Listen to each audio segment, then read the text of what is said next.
The Love Scam, known in Italian as Mica è colpa mia, literally, It's Not My Fault, is a 2025 Italian romantic comedy film that debuted on Netflix on January 1st, 2025, making it one of the streaming platform's first major international releases of the new year. Directed by Umberto Riccioni Carteni and written by Caterina Salvadori and Ciro Zecca, the film runs for 1 hour and 41 minutes and is rated TVMA. It stars Antonio Folletto, Laura Adriani and Vincenzo Nemolato in the lead roles, telling the story of two debt-ridden brothers from Naples, who devise a cunning scheme to con a wealthy heiress, only for genuine love to derail the plan entirely.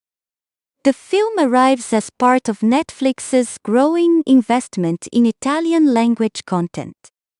Capitalizing on the global success of Italian romantic comedies that blend Mediterranean warmth, comic chaos, and emotional sincerity. Set against the sun-drenched backdrop of Naples, Italy's most theatrically dramatic city. The Love Scam leans into familiar genre conventions while layering its narrative with enough local color and personal stakes to keep audiences engaged. Though critics were divided on whether the film broke new ground, audiences responded warmly, particularly those drawn to light-hearted escapism around the holiday season. This comprehensive analysis will examine every dimension of the film: its detailed plot and narrative structure, its rich cast of characters, the thematic architecture underpinning the story, its cultural and cinematic context, its production elements, the critical and audience response it generated, and its legacy as a piece of Italian popular cinema. With 22,000 words to explore this vibrant and entertaining film, we leave no stone unturned in understanding what makes the Love Scam tick, what it succeeds at, where it falls short, and why it remains a worthy addition to the global romantic comedy canon. To fully appreciate The Love Scam, one must first understand the rich tradition of Italian romantic comedy from which it emerges. Italy has a long and celebrated history in cinema. From the neorealist masterworks of the post-war era to the colorful commedia all'italiana of the 1950s and 1960s, a genre that blended sharp social satire with slapstick humor and romantic entanglements. Directors like Mario Monicelli, Luigi Comencini, and Dino Risi defined a particularly Italian brand of comedy that was simultaneously cynical and tender, rooted in class tensions, family dynamics, and the complicated lives of ordinary people. The commedia all'italiana tradition is important to remember when watching The Love Scam because the film consciously draws from it. The story of two working-class brothers attempting to con a wealthy woman echoes the class-conscious comedies of the mid-20th century, where the poor and the rich were placed in comic collision, often with the poor outwitting the rich, or at least humanizing them. In modern Italian popular cinema, this tradition has been revived with a contemporary sensibility. The addition of streaming platforms has given Italian filmmakers a global audience, prompting a wave of accessible, crowd-pleasing comedies that balance local authenticity with universal appeal. Netflix has been particularly aggressive in acquiring and producing Italian content. Titles like Perfect Strangers, Perfetti Sconosciuti, 2016, which became one of the most remade films in history, demonstrated that Italian cinema could achieve massive global impact. In the romantic comedy space, Netflix Italy has produced numerous successful titles, and The Love Scam fits neatly into this strategy: a light, charming, visually appealing. Film set in a recognizable Italian city, anchored by a relatable emotional premise that transcends language barriers. Umberto Riccioni Carteni is the director at the helm of The Love Scam, and his hand guides the film with a confident, if somewhat conventional, touch. Carteni has established himself in Italian television and film as a director with a strong command of commercial storytelling. Someone who knows how to keep an audience engaged, how to pace a romantic comedy for maximum emotional effect, and how to draw warm, likable performances from his actors. His direction of The Love Scam reflects a clear understanding of genre mechanics. The film moves efficiently through its setup, establishing the brothers' financial desperation, introducing the target of their scheme, and then letting the inevitable romantic complications unfold. Carteni gives the city of Naples room to breathe on screen, using its architecture, its streets, and its vibrant social life as both backdrop and character. The decision to set the film in Naples rather than Rome or Milan is itself significant. Naples is Italy's most theatrically expressive city, a place of operatic emotion, street-level chaos, and ancient beauty. And Carteni mines these qualities effectively. What distinguishes Carteni's direction here is his commitment to his lead actors' chemistry. The film's success depends entirely on whether audiences believe in Vito and Marina's connection. Whether the romance feels earned rather than mechanical. Carteni achieves this by allowing Folletto and Adriani extended scenes of natural, unforced interaction, cooking together, walking through markets, sharing small moments of vulnerability. These quieter sequences, sandwiched between the broader comic set pieces, give the romances its emotional weight. The screenplay of The Love Scam was written by Caterina Salvadori and Ciro Zecca, a pairing whose combined sensibilities shape the film's voice. The script balances several competing demands. It must be funny without becoming farcical, romantic without becoming saccharine, and emotionally honest without becoming melodramatic. For the most part, Salvadori and Zecca navigate these demands successfully, even if the result is occasionally predictable. The screenplay's greatest strength is its central premise. The idea of a scam built on charitable impulses, specifically, the brothers targeting Marina because of her generous donations to a dog shelter, is both amusing and clever. It creates an ironic situation where the scammers are actually exploiting their target's best qualities: her generosity, her compassion, her genuine desire to do good in the world. This irony deepens as the story progresses, because Vito ultimately falls for precisely these qualities in Marina. The scheme is built on a foundation of kindness, and it is kindness that ultimately undermines it. The screenplay also handles the revelation of the scam with more nuance than many rom-coms manage. Rather than having Marina discover the truth at the worst possible moment, the classic dark moment of the genre, the script adds the complication of her boyfriend Federico as the one who exposes Vito. This detail is important. It means that the truth is revealed not out of Vito's own moral reckoning, which has already happened privately. He has already decided not to take her money, but through an act of malice by Federico. The audience thus sees Vito as already redeemed in his own heart before Marina discovers the truth, which softens the blow of betrayal and makes the eventual reconciliation feel more plausible. Naples, Napoli in Italian, is not merely a backdrop in the love scam but an active presence that shapes the film's mood, stakes, and emotional texture. One of Italy's oldest and most culturally rich cities, Naples sits on the Tyrrhenian Sea in southern Italy, backed by the looming shadow of Mount Vesuvius.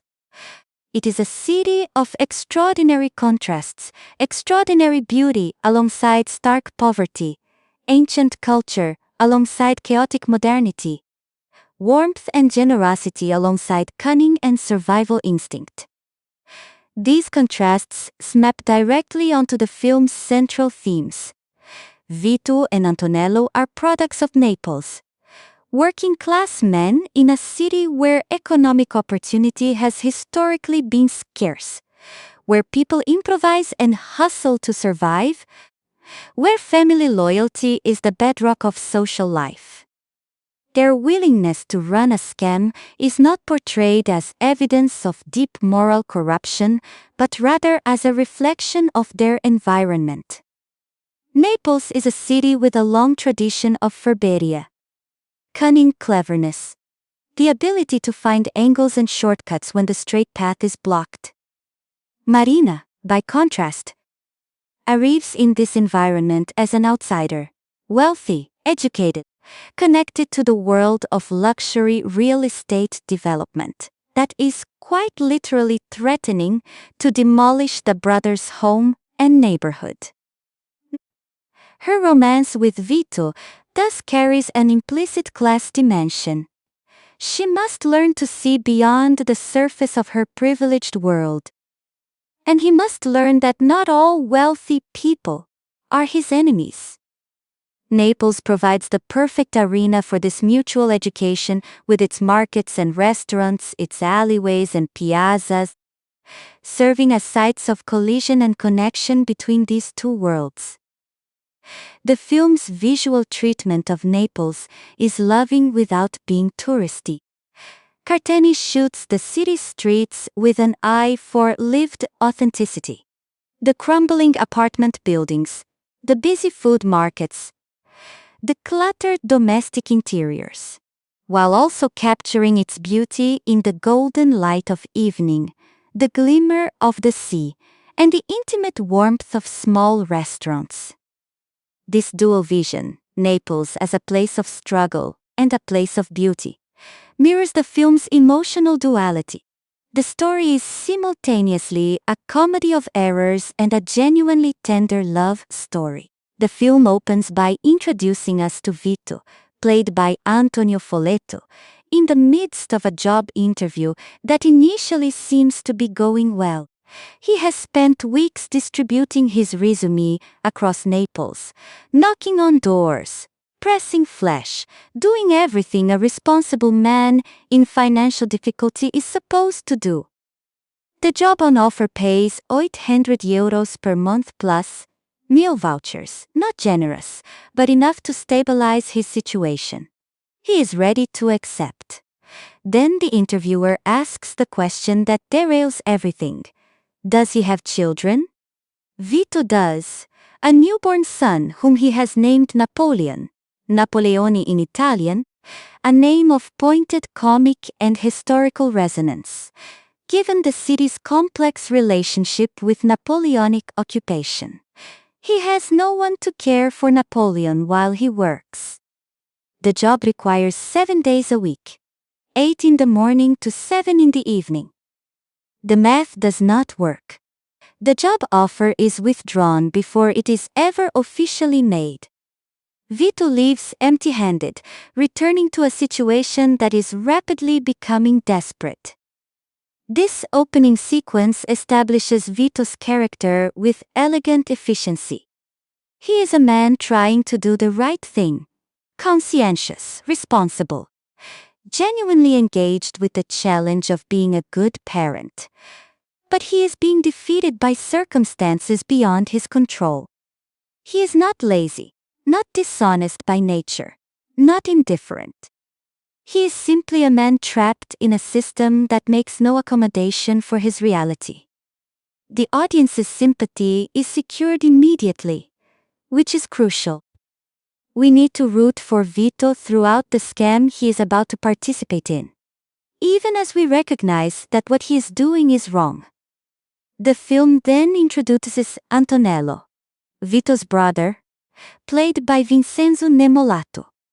Where Vito is earnest and responsible, Antonello is irresponsible, impulsive, and comically scheming, but also genuinely loyal and affectionate toward his brother.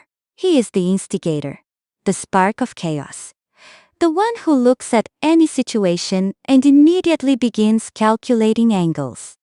The dynamic between the two brothers is the engine of the film's comedy. Vito's incredulous, long-suffering responses to Antonello's increasingly outrageous suggestions provide a constant source of humor. The financial catastrophe at the heart of the plot is revealed in stages. But its core is this: the brothers are in debt significantly and dangerously, and they are at risk of losing the apartment building where they live. The family home that represents not just shelter but continuity, identity, and memory. The debt has been accruing in ways that Vito was not fully aware of, because Antonello, in addition to being a grifter by temperament, has been hiding mail from his brother. He hands Vito a stack of unopened letters, claiming they are just routine fines. But the letters are from the De Leonardi firm, and they reveal that Antonello owes them 50,000 euros. The backstory here is both comic and somewhat sad. Antonello had been hired by a shady company to pretend to be a property owner, lending his name and identity to a business arrangement that made the company look more legitimate. For the modest sum of 500 euros a month, he and his friend Salvatore took the job without fully understanding the legal exposure it created. Now the bills have come due, and the exposure is catastrophic. The brothers are given a short window to resolve the debt before the building is foreclosed. They begin brainstorming solutions, and it is Antonello who eventually lands on the idea that will drive the rest of the film. They should target Marina de Leonardi, the daughter of the wealthy developer whose firm owns their debt. If they can get close to Marina, win her trust, and extract a significant donation or payment, they can settle the debt and save their home. The plan is audacious, bordering on absurd. But this is Naples, and in Naples, audacity is a survival skill. Before the brothers can approach Marina, they need to learn about her. Their first attempt to make contact at a corporate event, organized by her father, ends in failure. They successfully infiltrate the event, but cannot get close enough to Marina to make an impression. However, Antonello, never one to let an opportunity pass, steals Marina's phone during the confusion. Going through the phone reveals a crucial detail. Marina has donated 10,000 euros to a dog shelter in the past year. She is heavily involved in charitable causes, donating, attending fundraisers, using her privileged position to give back. Antonello's reading of this is typically cynical. She donates to ease her conscience, he thinks, because she knows her family's wealth comes at a social cost. But regardless of his interpretation, the information gives them their angle. Marina's phone also reveals her daily routines, her favorite haunts, her relationship with food. She loves cooking, it seems, or at least appreciates good food. And her social calendar. Antonello processes all of this information with the enthusiasm of a professional researcher, compiling a profile of their target that will allow Vito to present himself as her ideal partner in charitable work. The plan crystallizes. Best, Vito will disguise himself as a passionate philanthropist and social entrepreneur.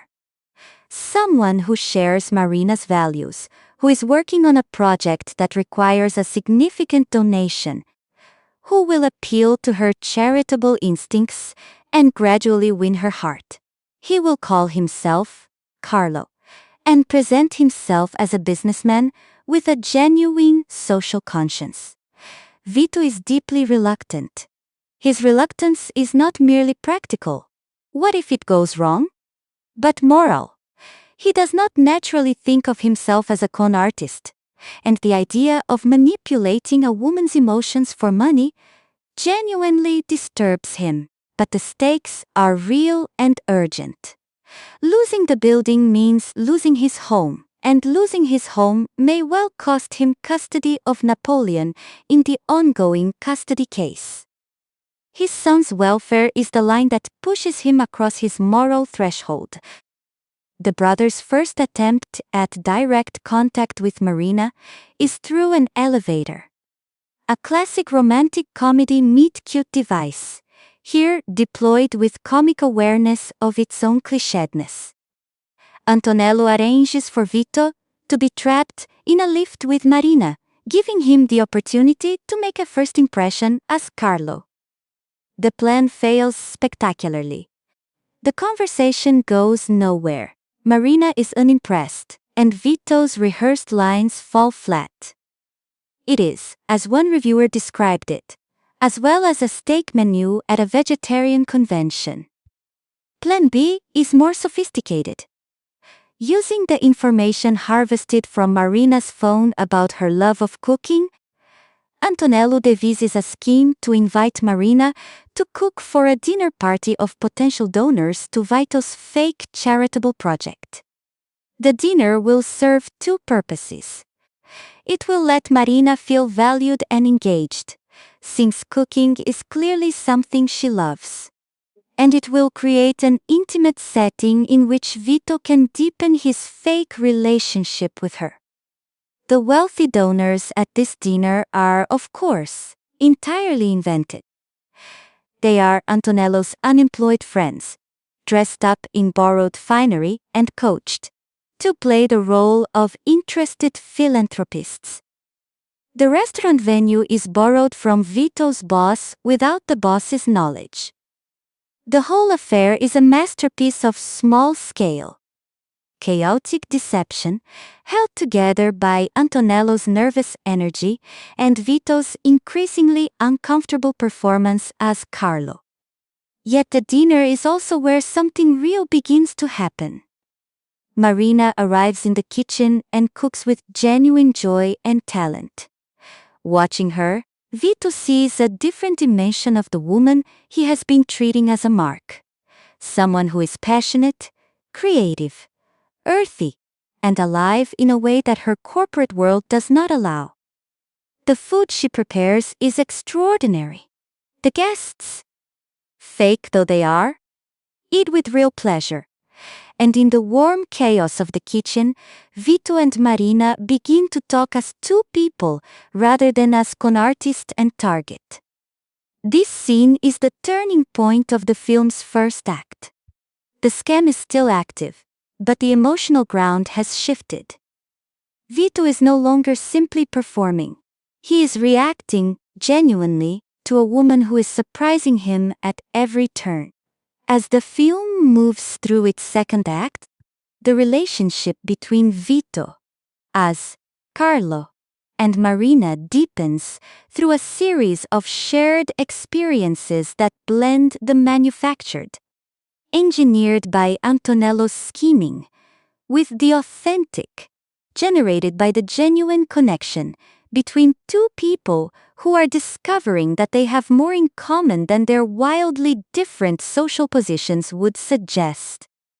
Vito learns more about Marina's life as their interactions continue. She is not simply a wealthy heiress coasting on privilege. She is a woman who has been using her position in her father's company to try to do good, who is increasingly dissatisfied with the direction that company is taking, and who is in a relationship with a man named Federico.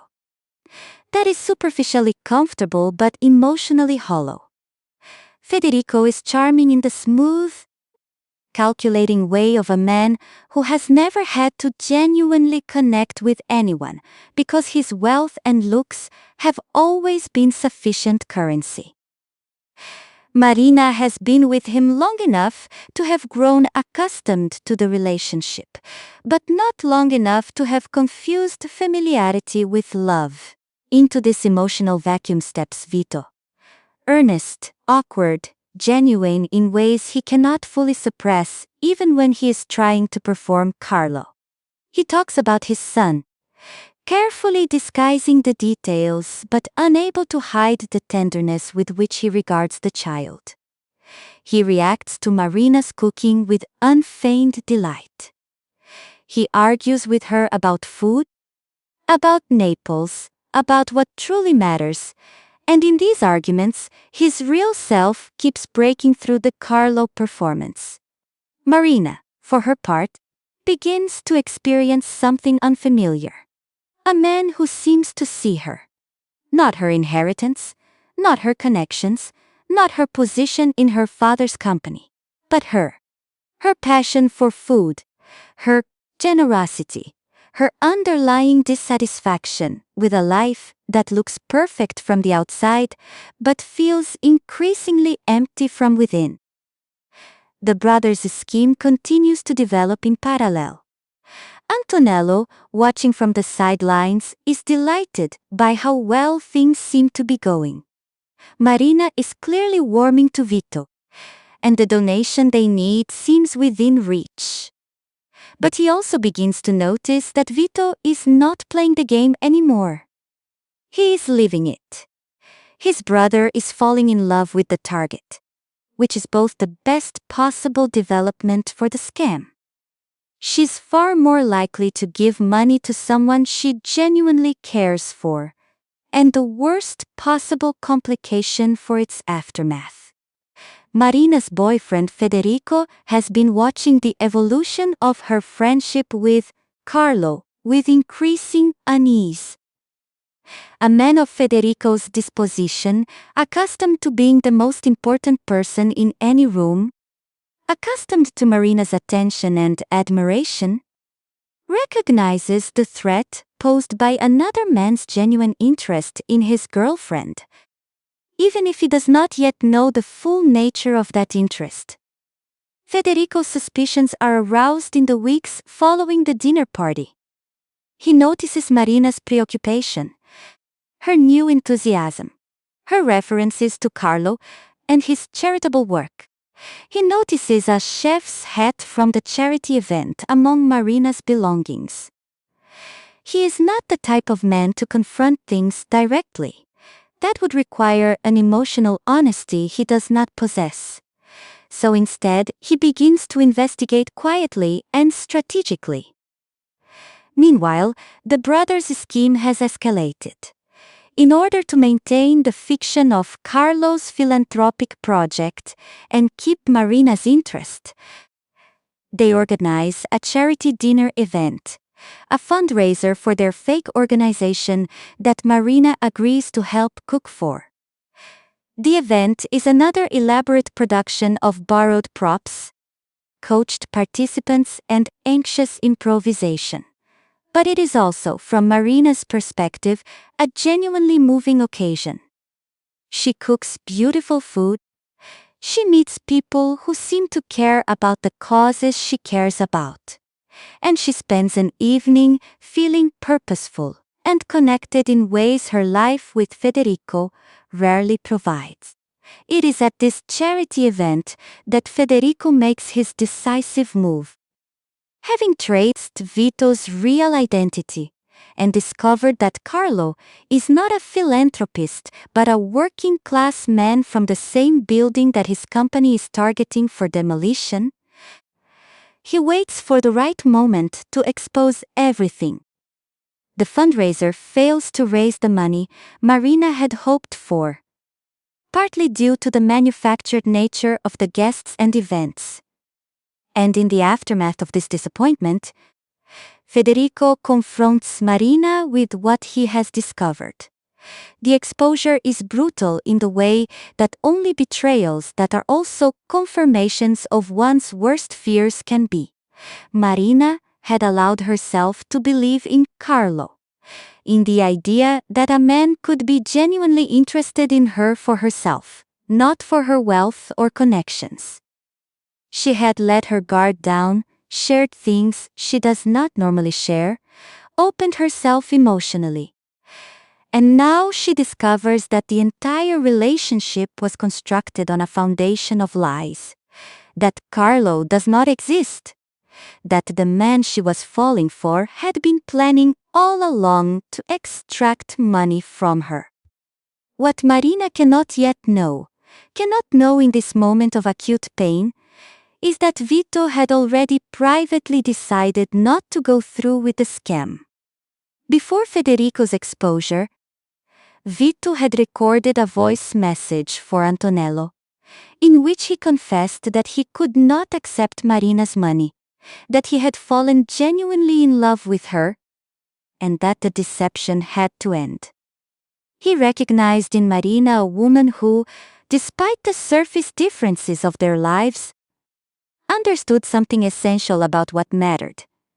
The passion for food, the desire to do meaningful work, the longing for genuine human connection, rather than the glossy simulacrum of it that Federico offered.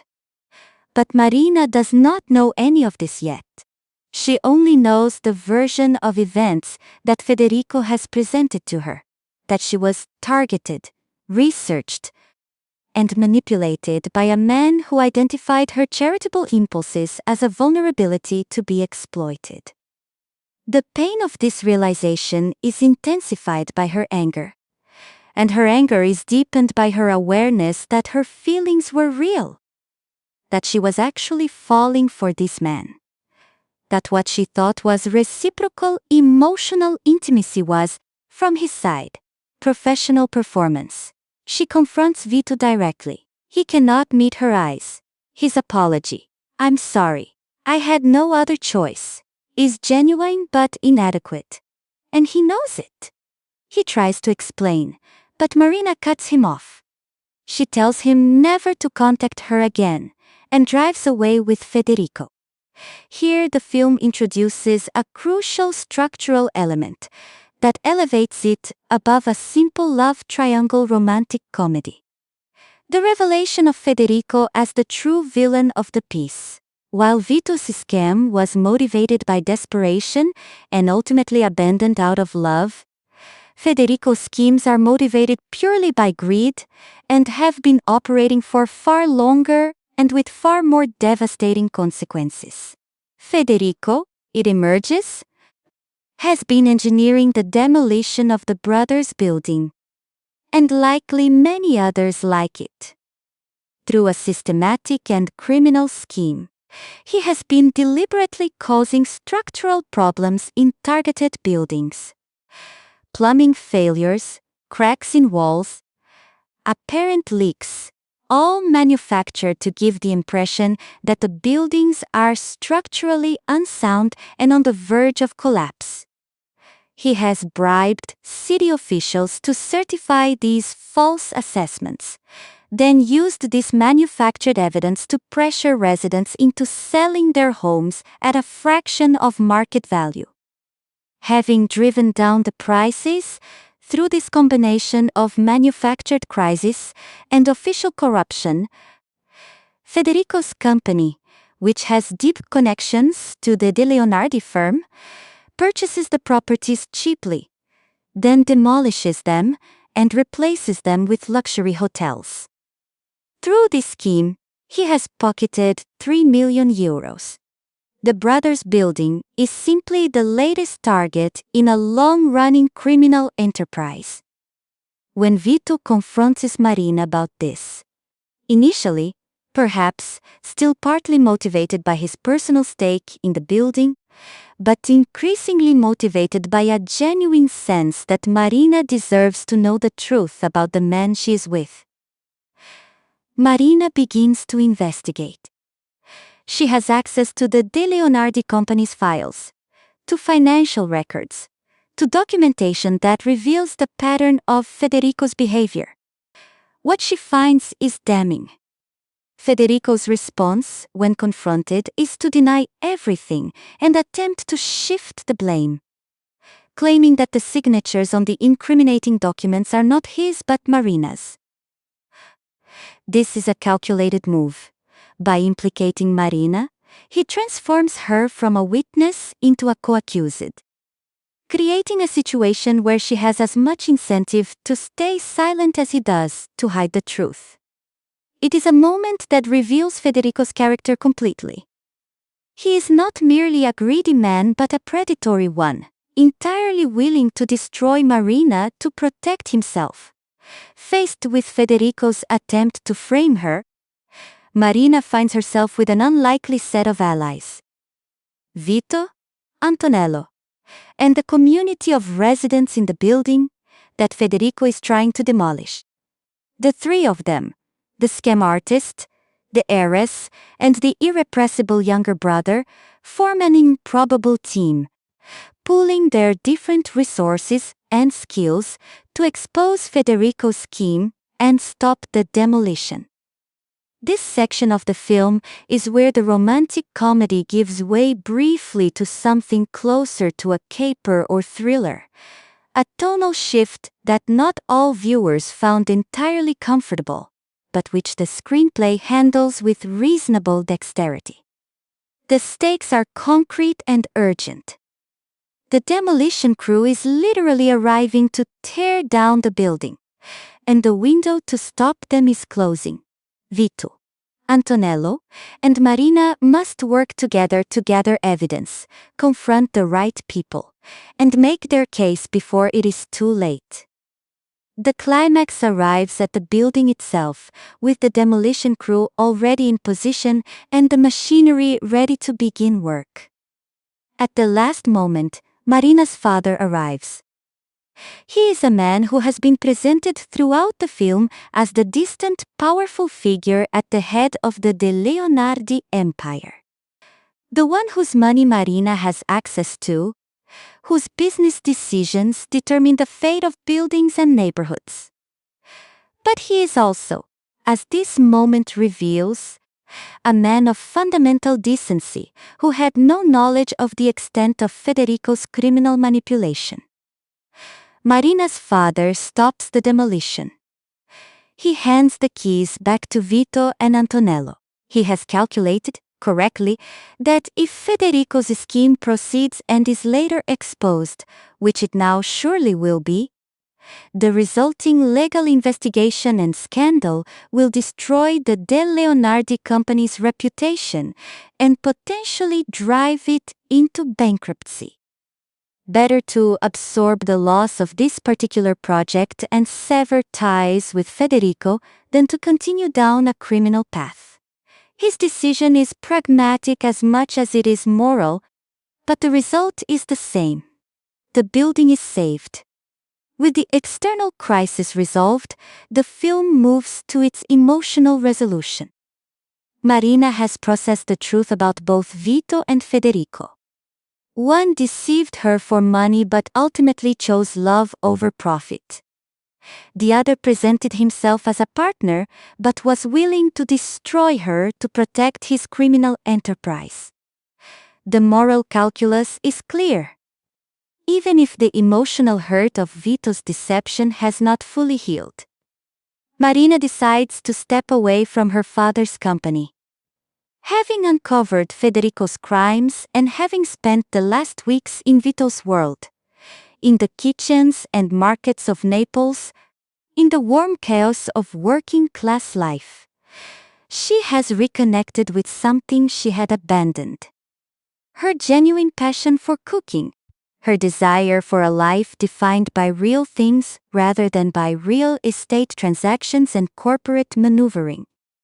She will open a small roadside restaurant. She decides, a place where the food is extraordinary but the prices are ordinary, where quality and accessibility coexist. The reunion with Vito is engineered, characteristically, by Antonello. He slips Vito's phone into Marina's purse, ensuring that she will later find it. And when she searches for the owner, she will discover the voice message Vito recorded before the exposure, the one in which he confessed his genuine feelings and declared that he could not go through with the scam. Antonello then messages the phone, prompting Marina to listen to the recording. The voice message is the emotional heart of the film's ending. In it, Vito speaks without performance or calculation. Vulnerable, honest, and clearly in love. He talks about how Marina surprised him, how she made him see himself differently, how her passion and her willingness to fight for the things she believed in inspired something in him that he had not felt for a long time. He says that he fell in love with her, not despite the circumstances of their meeting, but in the space between the deception. In the real moments that kept breaking through, in the laughter they shared, in the way she cooked with her whole self. Marina listens to the recording. She is moved. She goes to the restaurant where Vito now works and returns his phone. And in a moment that the film earns with surprisingly delicate understatement, they kiss. The beginning, the film implies, of something that will last. The epilogue ties up the remaining threads with the efficiency characteristic of the genre. The judge in Vito's custody case rules in his favor. He is granted full custody of Napoleon. The building is saved, and its residents secure. Marina's restaurant is open for business. Antonello is presumably already planning his next scheme, though perhaps with somewhat better judgment. Vito is the moral and emotional center of the love scam, and Antonio Folletto's performance is central to the film's success. He is a character defined by the gap between his circumstances and his values. He knows what is right. He wants to do right, but the pressures converging on him. Debt, homelessness, the custody battle for his son, push him toward a moral compromise he finds genuinely distressing. What makes Vito compelling rather than simply sympathetic is that his distress is not merely performative. He does not take quickly or easily to the role of Carlo. He is a bad liar in the best possible sense. He keeps telling the truth inadvertently, keeps revealing his real self in small gestures and unguarded moments. His genuine love for his son breaks through in conversations where he was supposed to maintain his cover identity. His genuine appreciation of Marina's cooking is impossible to fake. His genuine admiration for her values, her generosity, her passion, her refusal to be entirely defined by her wealth, colors every interaction. This involuntary authenticity is Vito's most important quality as a character. It is what makes the scam credible. Marina responds to the real him, not the performance, and what makes the romance believable. Audiences watching the film understand that Marina is not falling for Carlo. She is falling for Vito, for the man behind the mask, for the authentic self that keeps showing through the fiction. The scam is almost paradoxically self-defeating. The better Vito performs it, the more he reveals of himself. Folletto brings to Vito a quality of physical expressiveness that serves the character well. He is not conventionally glamorous in the way of typical romantic lead actors, but he is intensely watchable. His face registers doubt, warmth, humor, and longing with equal eloquence. He is the kind of actor who makes you feel the internal life of his character, even in scenes without dialogue. And this capacity is precisely what the love scam requires. Vito's journey is fundamentally one of self-recovery. Before the events of the film, he has been defined by loss. His relationship failed. He became an unexpected single father. His financial situation deteriorated, and his confidence was eroded by repeated professional rejection. The scam, paradoxically, becomes the vehicle through which he recovers his sense of himself, pretending to be Carlo, a confident, socially engaged man with clear values and the courage to act on them. Vito discovers qualities in himself that he had buried or forgotten. By the end of the film, he does not need Carlo anymore, because he has become the best version of himself.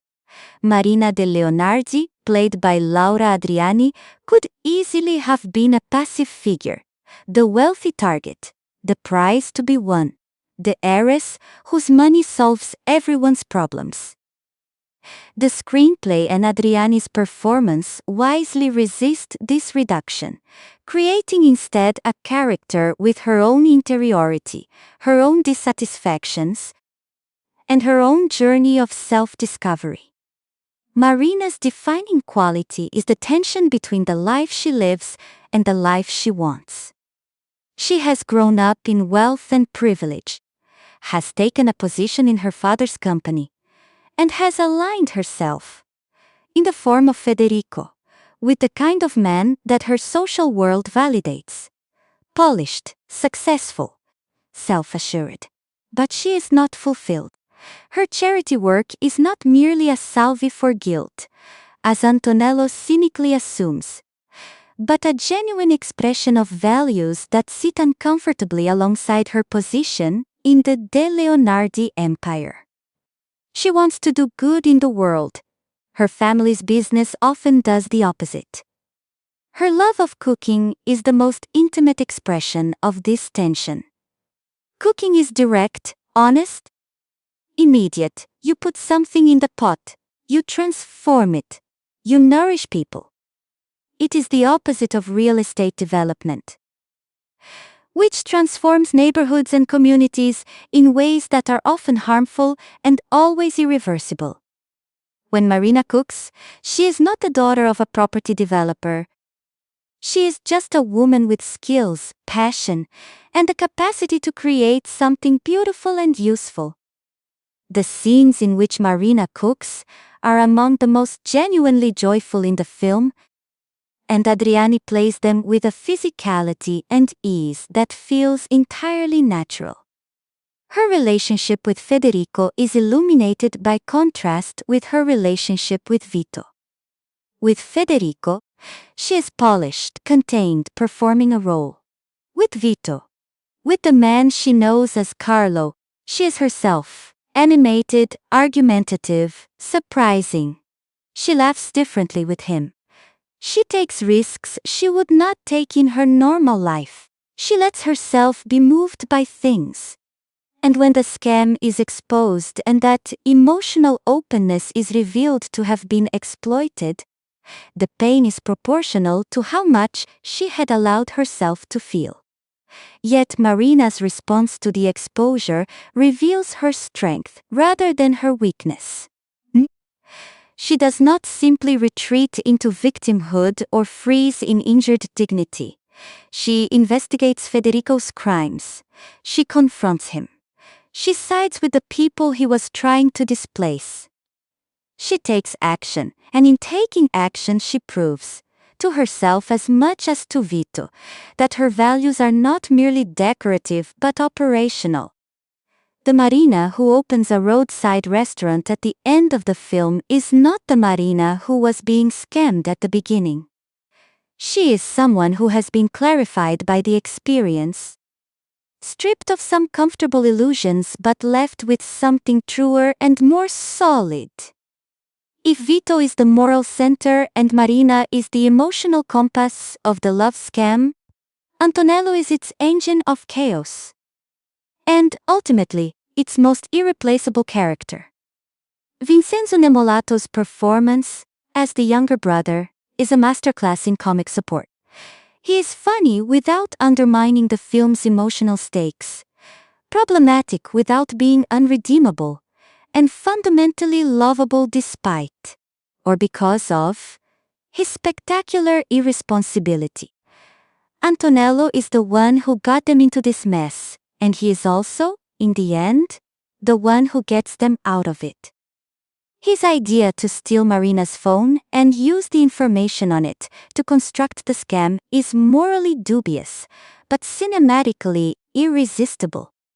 A scheme so bold and so detailed that it commands a kind of reluctant admiration.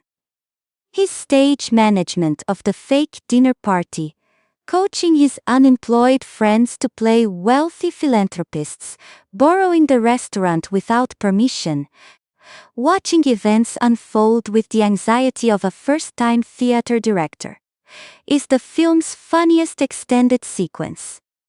But Antonello is more than comic relief. He is also the film's most perceptive character in some respects. He notices Vito falling for Marina before Vito himself has fully admitted it. He engineers the film's romantic resolution by slipping Vito's phone into Marina's purse. A scheming act. Yes. But one motivated by genuine love for his brother and a genuine belief that Vito deserves happiness.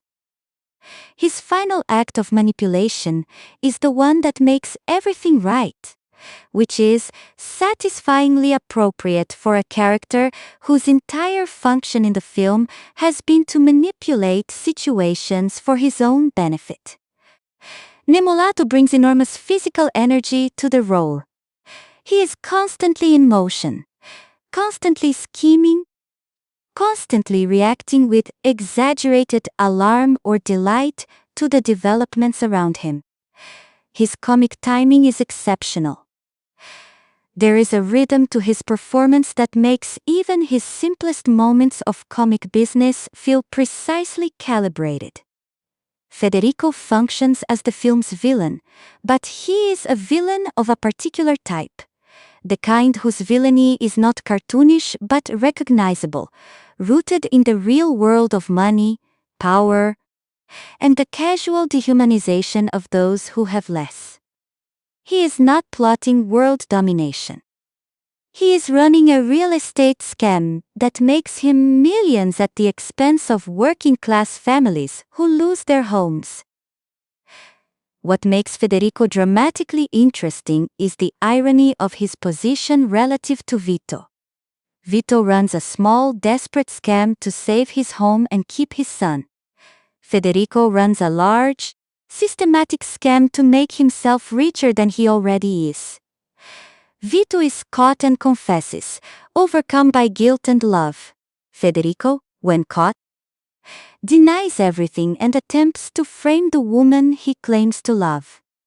The film makes no effort to be subtle about this moral contrast, but its obviousness does not undermine its effectiveness. The comparison illuminates something true. Not all deception is equal. And the difference between the two men's scams is not merely one of scale but of character. Federico's attempt to blame Marina for the documents bearing her name is the film's most chilling moment. It reveals in a single action the extent to which Marina has been a tool in Federico's world, a useful social accessory, and, in a pinch, a potential fall guy. His willingness to destroy her is the final, definitive evidence that the smooth, charming exterior conceals a complete absence of genuine feeling for anyone but himself. Napoleon. Napoleone, Vito's infant son, is a minor character in terms of screen time, but a major presence in terms of the film's emotional architecture. He is the reason Vito cannot afford to fail. The stakes made human and helpless and entirely dependent. The custody battle over Napoleon runs as a subplot throughout the film. Its resolution?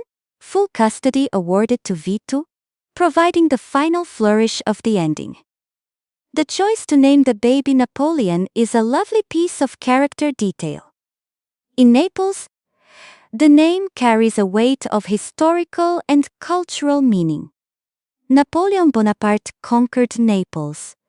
And the memory of that conquest is embedded in the city's cultural consciousness. Naming a baby Napoleon in Naples is an act of complicated cultural reclamation, typical of the kind of local humor that the film weaves throughout its dialogue and staging. It also suggests something about Vito's character. A man who names his son Napoleon is not without ambition, not without a sense of history, not simply resigned to his circumstances. The central thematic tension of the love scam is encapsulated in its title. How does genuine love emerge from a context of deliberate deception? The film does not resolve this tension so much as inhabit it, exploring the paradox with comic lightness, but genuine emotional honesty. The scam that Vito and Antonello devise is built, ironically, on knowledge of Marina's authentic self. By going through her phone, they learn who she really is, what she cares about, how she spends her time, what brings her joy.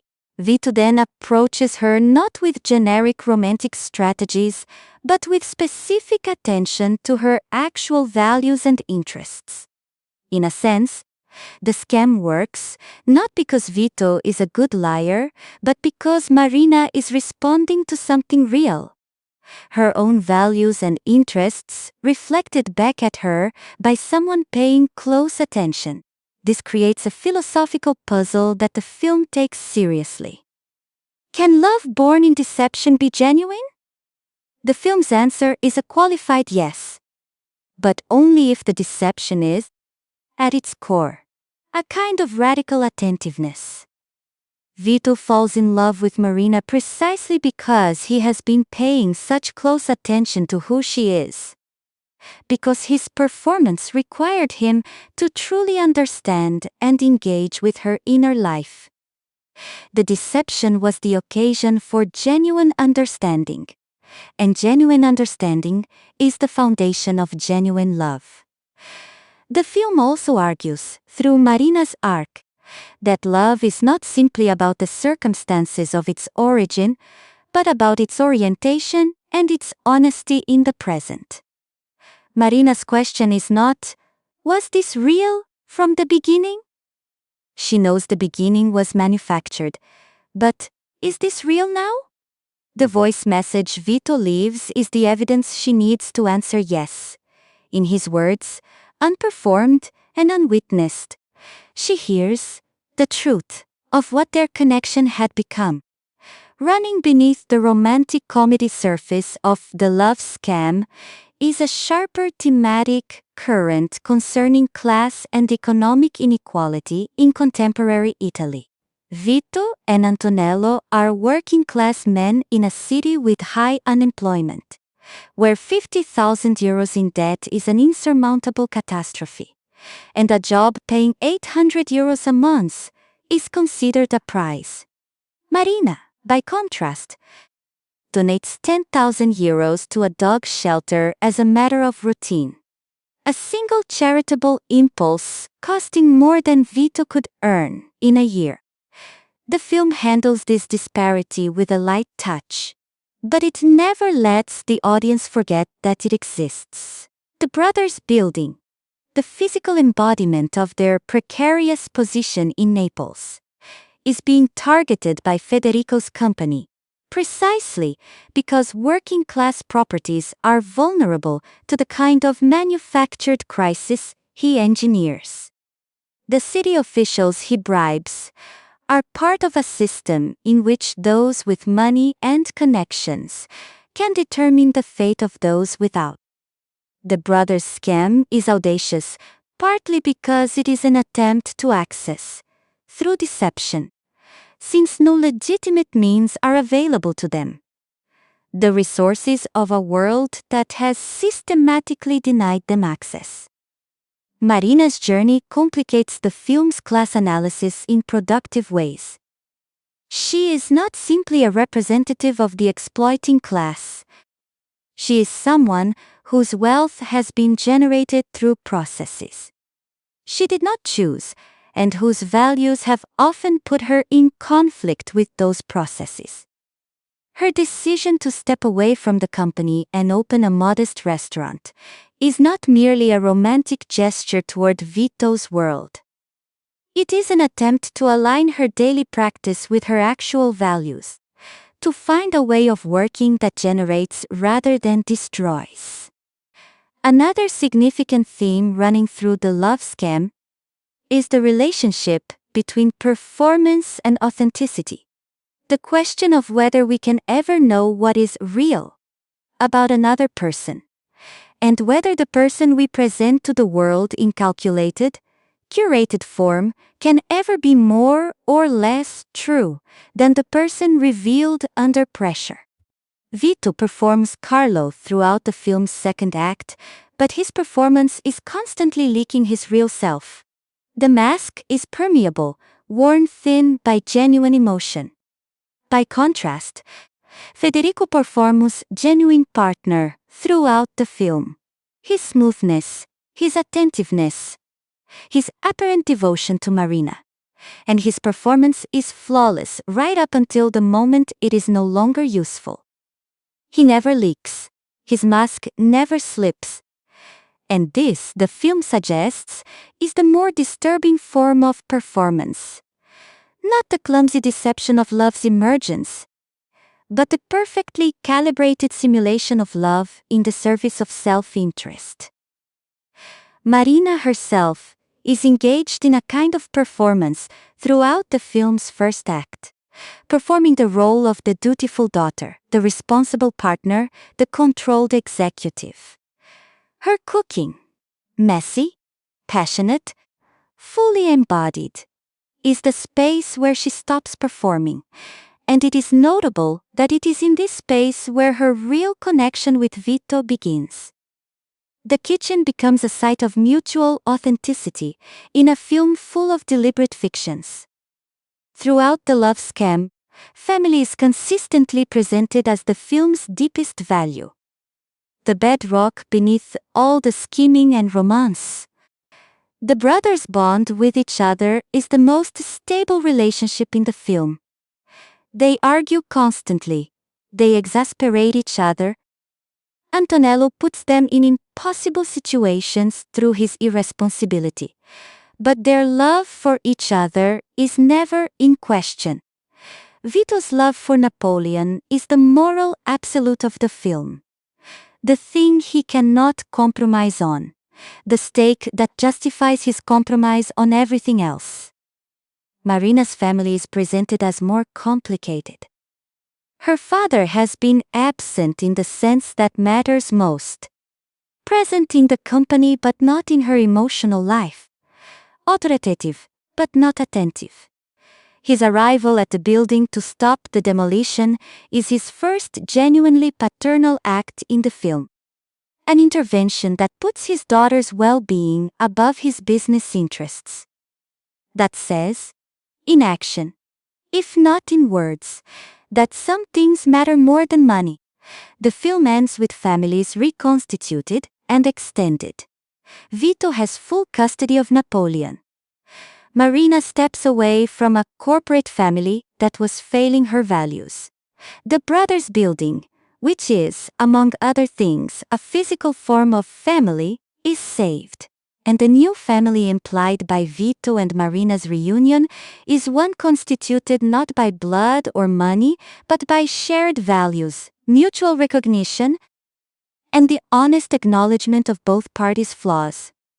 Food is one of the film's most consistent and evocative motifs, and it functions in The Love Scam as a language more honest than speech. Marina's cooking is her most authentic self-expression, and Vito's genuine appreciation of it is his most authentic response to who she is. When the screenplay needs to show us that the connection between them is real, it consistently returns to food. The dinner party where Marina cooks and Vito watches with unfeigned delight. The conversations about ingredients and technique that turn into something more personal. The kitchen as a space of mutual honesty. In Italian culture, food is inseparable from family, memory, and identity. Naples in particular is famous for its food: pizza, sfogliatelli, ragù, fried street food.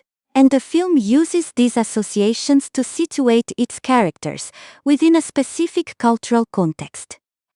Vito's appreciation for food is not just gastronomic but emotional. Food means home, family, the warmth of a shared table. When he eats Marina's cooking, he is experiencing something that connects to his deepest sense of what matters. Marina's decision to open a roadside restaurant at the end of the film is thus the most resonant resolution of her arc. She is not simply choosing a career change. She is choosing to live in her authentic language. The language of food, of nourishment, of direct exchange between cook and eater, of beauty that does not require wealth to access. It is a choice that honors both her values and her connection to Vito's world.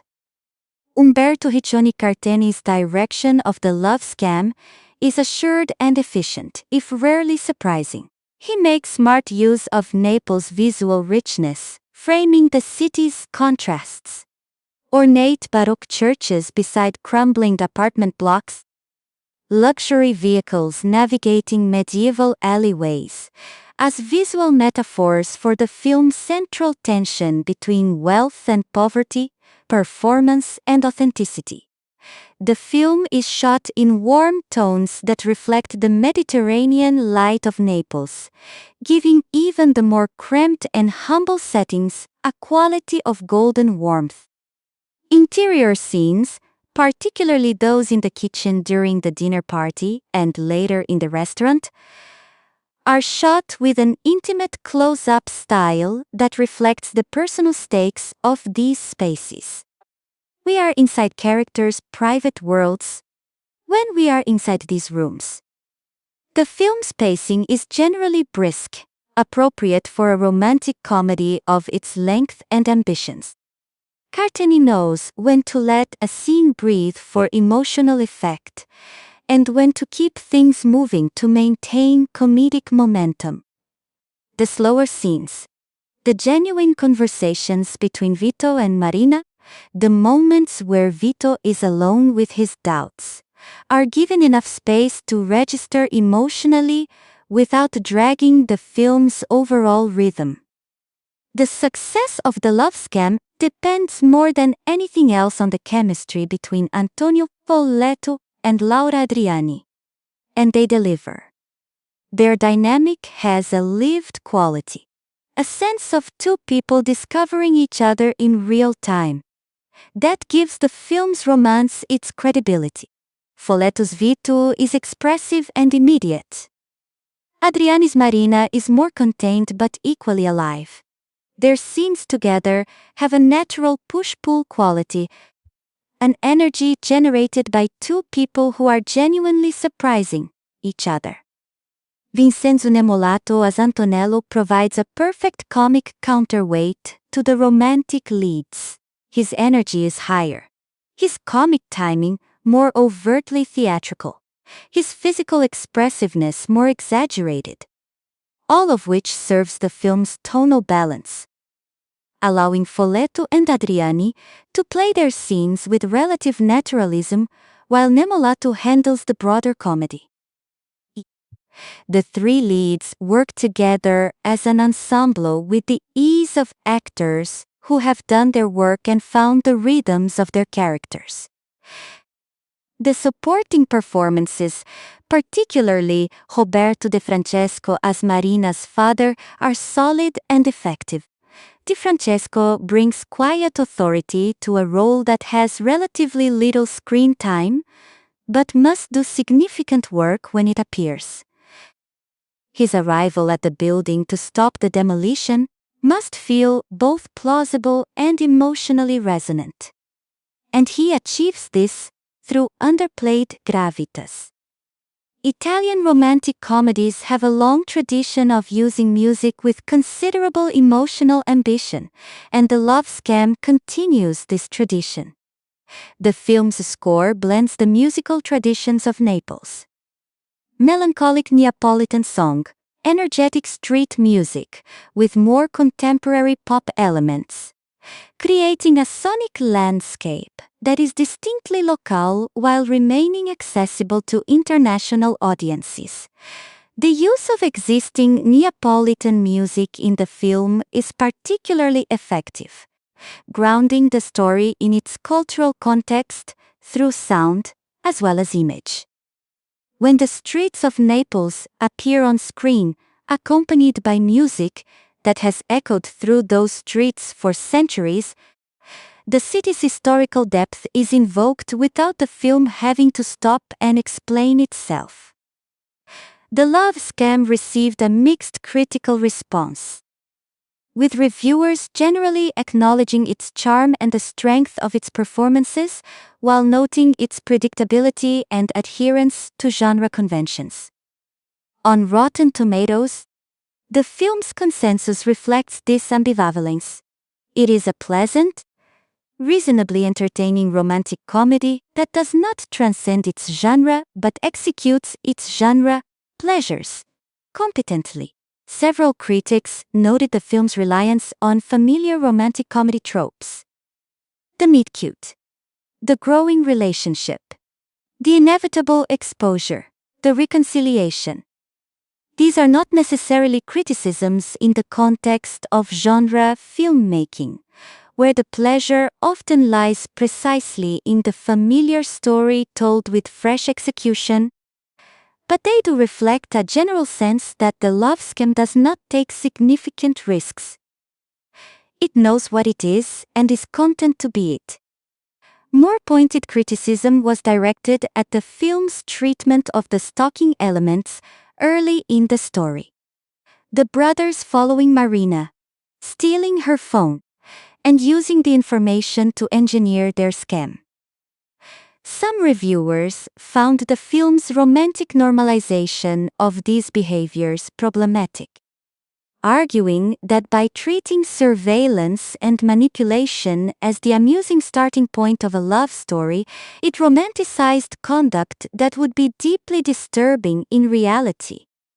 This is a fair criticism of a tendency visible across the romantic comedy genre, not just in this film. On the positive side, critics praised the performances, particularly Nemolato's comic work as Antonello, and several highlighted the film's use of Naples as a setting. The decision to make the villain's scheme, Federico's real estate fraud, the actual threat to the film's protagonists, was noted as a structurally interesting element that elevates the love scam above a simple romantic comedy premise. Audience response to the love scam was considerably warmer than critical response. Released on Netflix on January 1, 2025, it benefited from the platform's global reach and from the universal appeal of light romantic comedy as New Year's Day viewing. Its Italian setting and language gave it a specific cultural identity, while its romantic comedy mechanics made it broadly accessible. Viewer reviews on IMDb and other platforms consistently praise the film's entertainment value, its likable characters, and the chemistry of its leads. Many noted the pleasurable surprise of a film that seemed initially predictable but delivered more emotional satisfaction than expected. The consensus among appreciative viewers was that the love scam did not need to be groundbreaking to be genuinely enjoyable, that there is real value in a well-executed entertainment, and that Carteni and his cast had delivered exactly that. The film also generated discussion around its themes. The class dynamics, the contrast between Vito's scam and Federico's, the questions about authenticity and performance, suggesting that it gave audiences more to think about than a purely disposable entertainment might. These conversations, often conducted in review sections and on social media indicate that the film's thematic content registered even for viewers who did not approach it with critical intent. The love scam sits within a broader context of Netflix's investment in Italian-language content that deserves some consideration. Netflix has been steadily building its Italian catalog since the mid-2010s, with a particular focus on genres that travel well internationally: crime thrillers, supernatural dramas, and romantic comedies.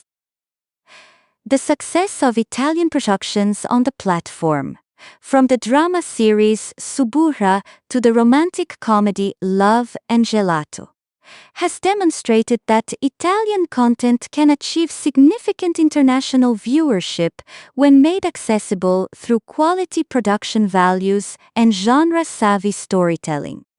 The Love Scam fits this strategy precisely. It is technically accomplished, beautifully shot, set in one of the world's most visually appealing cities, anchored by charismatic performances, and built around a universally recognizable genre framework. It is Italian in its cultural specificity. The Neapolitan setting, the food culture, the class dynamics, the family bonds, but romantic comedy in its fundamental mechanics, making it comprehensible and engaging for viewers anywhere in the world. The film's New Year's Day release date was also strategically astute. A light, warm romantic comedy is precisely what Netflix's global audience is likely to want on the first day of a new year. Something that celebrates possibility and connection, that ends happily, that offers the comfort of familiar genre pleasures delivered with specific cultural charm. The timing positioned The Love Scam as a gift to global viewers, beginning a new year, and audiences responded accordingly. The romantic comedy is one of cinema's oldest and most durable genres, with roots that predate the film medium itself. In theatrical comedy, in the Italian commedia dell'arte, and in the prose fiction of writers from Austen to Wodehouse. Its core structure is remarkably consistent across centuries and cultures. Two people who are, for reasons of circumstance, misunderstanding, or social difference, not supposed to fall in love, do fall in love, overcome the obstacles between them, and end up together. What varies across different cultural expressions of the genre is the nature of the obstacles, the social world in which the romance unfolds, and the specific values that the union is meant to celebrate. In American romantic comedies, the obstacle is often professional rivalry or personal incompatibility. In British ones, it is frequently class or social awkwardness. In Italian ones, it tends to be family, money, and the complex web of social obligation and mutual dependence that characterizes Italian social life. The Love Scam draws on all of these traditions while remaining firmly rooted in the Italian one. Its obstacles are specifically Italian: a debt collection system that threatens working-class families, a property development culture that destroys communities for profit, and the particular social distance between the wealthy establishment represented by the De Leonardi family and the working-class Neapolitan world of the brothers. The resolution is also specifically Italian. It is achieved not through individual triumph but through community solidarity and family loyalty, through the intervention of a father who chooses his daughter over his profits, and a brother who engineers his siblings' happiness, even at the cost of his phone. Naples has been one of Italian cinema's most consistently filmed cities, and its representation in film has evolved significantly over the decades. In the neoracist tradition of the post-war years, Naples appeared as a city of poverty and suffering. The setting of Roberto Rossellini's Paesà and later of Francesco Rosi's devastating social documentaries. In the Commedia all'italiana of the 1950s and 60s, it was a city of irrepressible vitality and comic chaos. In contemporary Italian cinema, Naples carries both of these traditions simultaneously. Ship of families holding together under economic pressure, of clever people finding creative solutions to impossible situations. Carteni's camera treats the city with the same affectionate ambivalence that the best Neapolitan filmmakers have always brought to it, celebrating its warmth and beauty while never flinching from its inequalities and struggles. The specific choice to center the film's conflict on the demolition of a residential building is resonant in the context of Naples' recent history. The city has experienced significant urban development pressure in recent decades, with historic working-class neighborhoods threatened by luxury hotel and property development projects. Federico's scheme, bribing officials to certify false structural assessments in order to drive residents out of their homes, may be exaggerated for comic and dramatic effect, but it reflects genuine concerns about the displacement of working-class communities by real estate interests. The Neapolitan food culture depicted in The Love Scam is not merely atmospheric decoration, but a genuine expression of the city's identity. Naples is, among many other things, the birthplace of pizza, a food that has become a global phenomenon while remaining, in Naples, an intensely local and personal thing, subject to fierce debate about proper preparation and proper ingredients. The food sequences in The Love Scam reflect a specifically Neapolitan relationship with cooking. Cooking as love, as family, as a form of communication that bypasses the limitations of words.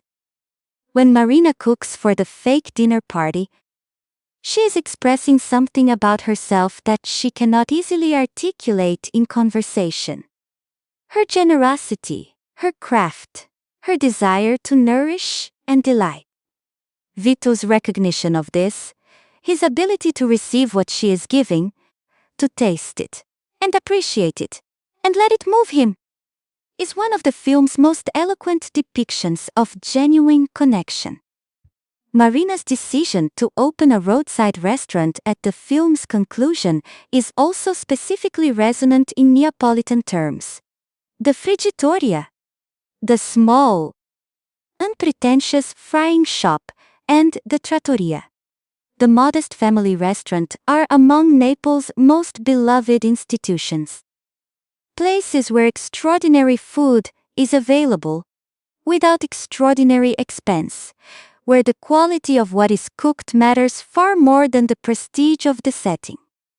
Marina's restaurant, implied to be of this type, represents her alignment with the values of the city she has come to understand through Vito. The economic backdrop of The Love Scam, the brothers' debt, the threat of losing their home, Vito's inability to find stable employment, reflects real conditions in contemporary Italy, particularly in the south. Italy's economic geography is sharply divided. The north, Milan, Turin, Bologna, is significantly more prosperous than the south, Naples, Palermo, Bari, and southern Italy has historically struggled with unemployment rates well above the national average. For a man like Vito, working class, Neapolitan, a single father without a college degree, the legitimate path to economic stability is genuinely narrow. The job interview that opens the film, where he is disqualified by his inability to work 7 days a week without childcare, illustrates the structural impossibility of his situation. the system demands of him, things it has not provided him the means to supply. The film does not make explicit political arguments about this, but it contextualizes the brothers' scam within a social reality that makes it feel more like improvisation than villainy. Federico's scheme, by contrast, operates at the top of the same system, exploiting the corruption and inequality that structure Italian real estate development. His fraud is legal in the sense that he has the money and connections to make it look legal, at least until Marina investigates. This is the film's most pointed social observation, that the same system that leaves Vito unable to find legitimate work is the system that enables Federico's multi-million euro criminal enterprise. The difference between the two men is not moral, but positional. A matter of where they stand in a structure that rewards some kinds of cunning and punishes others. The brothers' apartment building, the physical structure at the center of the film's plot, and the object of Federico's criminal scheme, functions as a rich metaphor throughout the love scam. It is simultaneously a practical home, shelter, belonging, the physical locus of family memory, a legal and financial stake, the thing that will be lost if the debt is not resolved, and a symbolic representation of the working class community threatened by gentrifying development. The building is also, in a more intimate sense, a metaphor for Vito himself. Like him, it is under threat of demolition. Not because it is genuinely unsound, but because its unsoundness has been manufactured by those with the power and motive to manufacture it. The false structural assessments that Federico commissions are a kind of gaslighting, making a solid thing appear to be falling apart, making a real home appear to be unfit for habitation. This mirrors what Vito's scam risks doing to Marina, creating a false appearance of genuine connection that might undermine her ability to trust genuine connection when she encounters it. The building's salvation at the end of the film is thus not merely a plot resolution, but a symbolic one. When Marina's father hands the keys back to Vito and Antonello, he is declaring that this thing, the building, the community, the life it represents, has value that his son-in-law's corruption could not genuinely destroy. It survives the assault on its foundations, just as Vito and Marina's connection survives the assault of the scam's revelation. The phone that Antonello steals from Marina is the instrument through which the scam becomes possible, but it also functions as a symbol of the film's meditation on knowledge and intimacy. To have someone's phone, to access their messages, their calendar, their photos, their donation history, is to have intimate access to their inner life. It is knowledge without consent, intimacy without relationship, understanding without the vulnerability of genuine encounter. The information that Antonello harvests from Marina's phone is real. Her charitable impulses, her love of cooking, her daily routines are genuinely hers. But the use of this information to construct a false relationship is precisely the problem. It creates the appearance of understanding without the reality of two people discovering each other through honest exchange. The film knows this, and takes pains to show us that the genuine relationship that develops between Vito and Marina is not based on the phone's information, but on the direct, unscripted encounters that keep generating moments of real connection. The phone reappears significantly at the film's conclusion, when Antonello slips it into Marina's bag so that she will find the voice message Vito recorded. Here the phone transitions from an instrument of manipulation to an instrument of honest communication, carrying Vito's unperformed voice, his private confession, to the one person who needs to hear it. The same object that enabled the scam also enables the reconciliation. And this narrative symmetry is one of the screenplay's most elegant structural choices. The voice message that Vito records for Antonello. His private confession that he cannot go through with the scam because he has genuinely fallen in love with Marina, is the film's most emotionally loaded object. It is significant in several ways. First, it is unperformed. Unlike every interaction Vito has had with Marina under the guise of Carlo, this message is delivered when he believes he is speaking only to his brother. There is no audience to perform for, no role to maintain. The authenticity of what he says is therefore beyond question. This is Vito, not Carlo, speaking the truth of his feelings. Second, it exists before the exposure. This is crucial to the film's moral and emotional architecture. Vito had already decided, on his own, without external pressure, to abandon the scam. He had already chosen Marina, her well-being, her dignity, his own integrity, over the money. The exposure by Federico did not force this choice.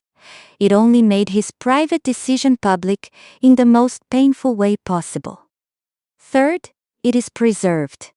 Antonello does not delete the message. He saves it, knowing instinctively that it will matter. His decision to slip the phone into Marina's bag is the act that allows the message to reach its intended recipient. Not Antonello, but Marina. The voice message is addressed to a brother but received by a lover, and in this misdirection it becomes something more than its original purpose. Not a confession of failure, but a declaration of love. When Marina listens to the recording, she hears something she has been given no other opportunity to hear. Vito's unguarded voice, speaking from the center of his genuine self, telling her that she is the reason the scam failed.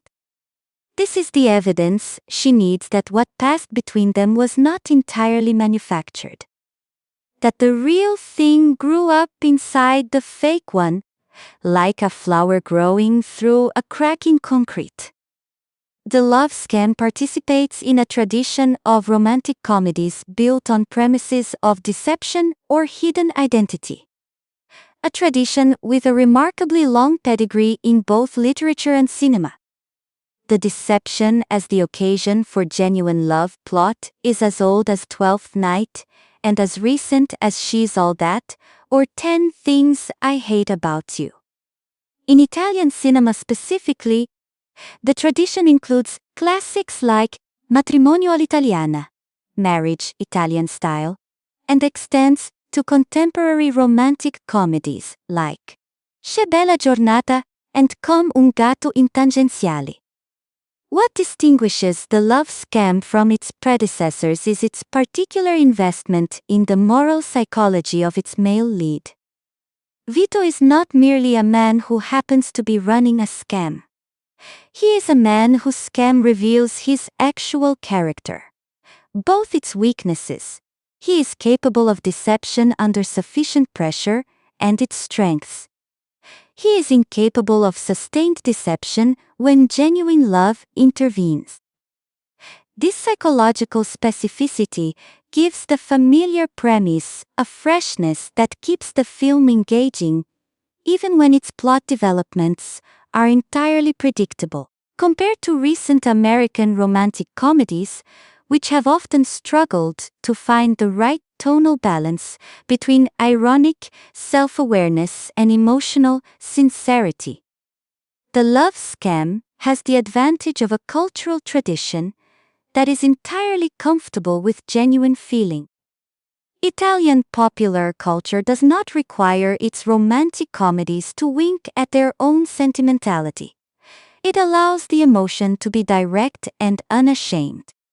This cultural permission gives the film's emotional moments a directness and warmth that American romantic comedies sometimes strain to achieve. The specific subgenre of romantic comedy in which a con artist falls for their mark has a distinguished history in cinema. Films like The Sting, Dirty Rotten Scoundrels, Catch Me If You Can, and more recently Dirty John in the thriller register have explored the dramatic and moral territory of deception and romantic feeling.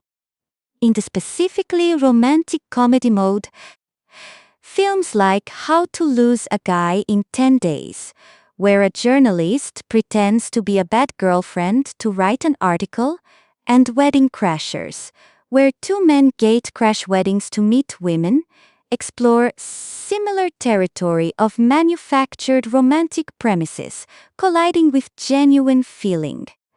What The Love Scam adds to this tradition is its explicit social critique, the contrast between Vito's small, desperate scam and Federico's large predatory one.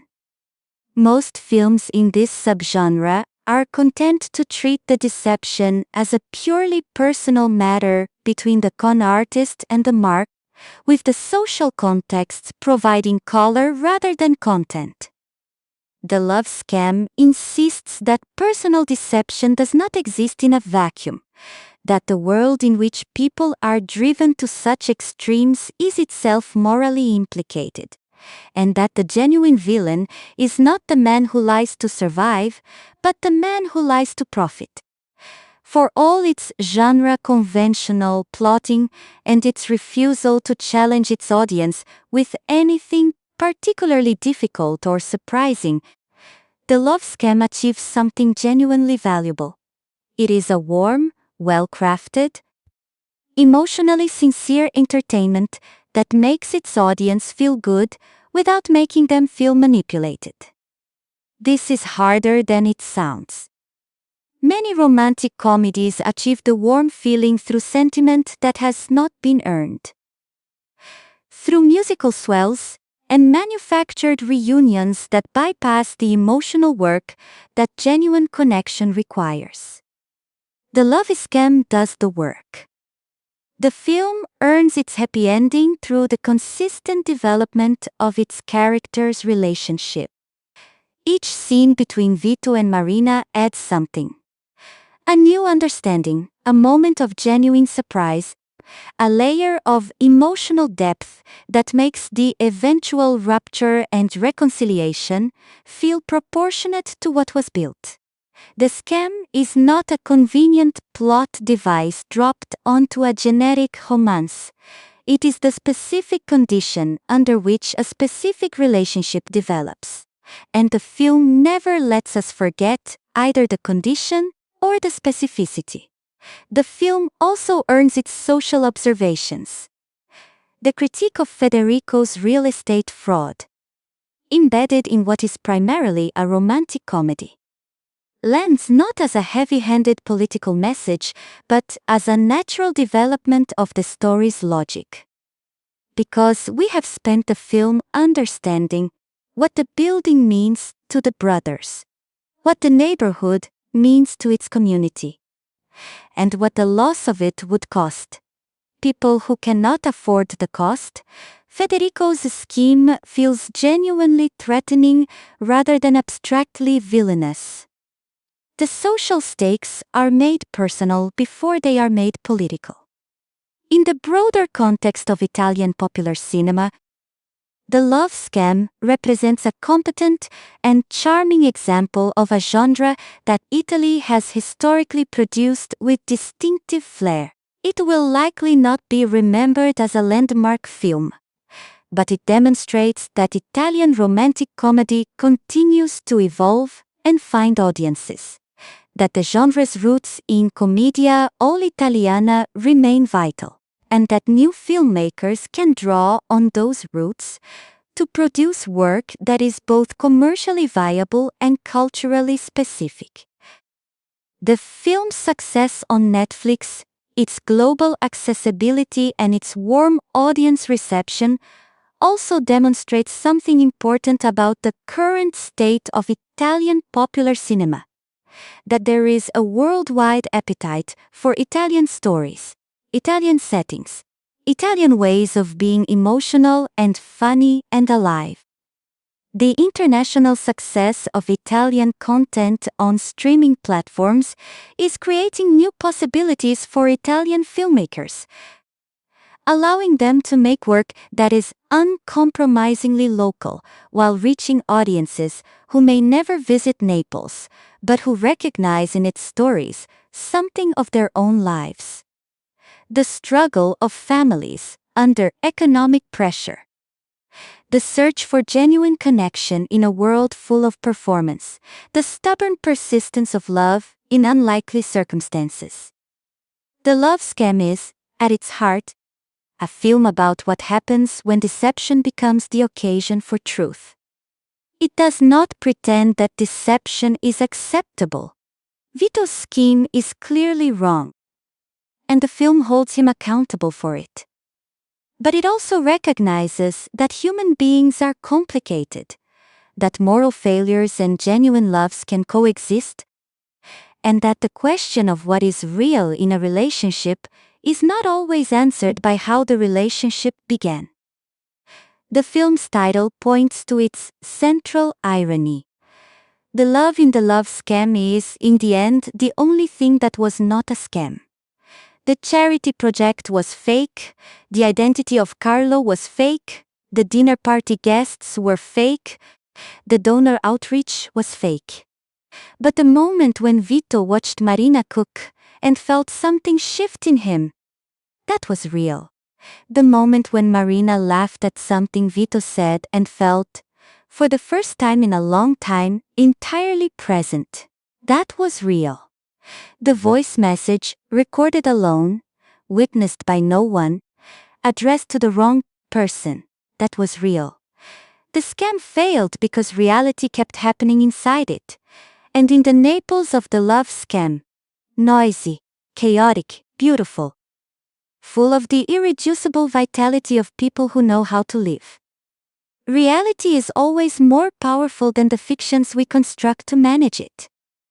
In the end, what the film leaves its audience with is not simply the pleasure of a happy ending, but the warmer and more lasting pleasure of having believed in something. Believed in Vito's capacity for goodness, Marina's capacity for forgiveness, Antonello's capacity for unexpected wisdom, and Naples' capacity to be the backdrop against which all of this can happen, in all its golden, disorderly, inimitable life. That is, in the best tradition of Italian romantic comedy, precisely enough,